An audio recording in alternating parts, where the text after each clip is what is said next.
Big boss season 18 Salman খান ইয়ানি ভাইজান আশনিক গরবার যে নাকি একটা জানামানা একজন বিজনেসম্যান তাকে কিন্তু বিগ বসের ডাইকে না ধাসু তার ক্লাস লাগাই দিছে।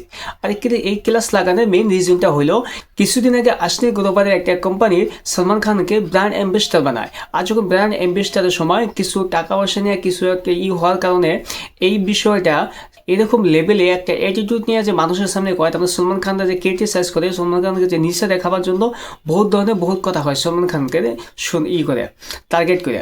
তো এই কথাটা জানার জন্য সলমান খান বিগ বস সিজন 18 আশনিক গরবারকে ঘরের ভিতর ডাইকে আয় না তার কিভাবে ক্লাস লাগাইছে একবার ভালোভাবে দেখে।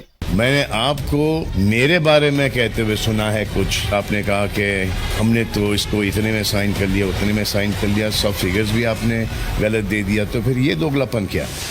आपको जो हमने ब्रांड एम्बेसडर दिया, जी हाँ, I think that was one of the smartest moves I made. हाँ, लेकिन जिस हिसाब से अब आप बात कर रहे हैं, वो जो मैंने आपको वीडियो देखा है, ये आपका एटीट्यूड वो वहाँ पर नहीं था।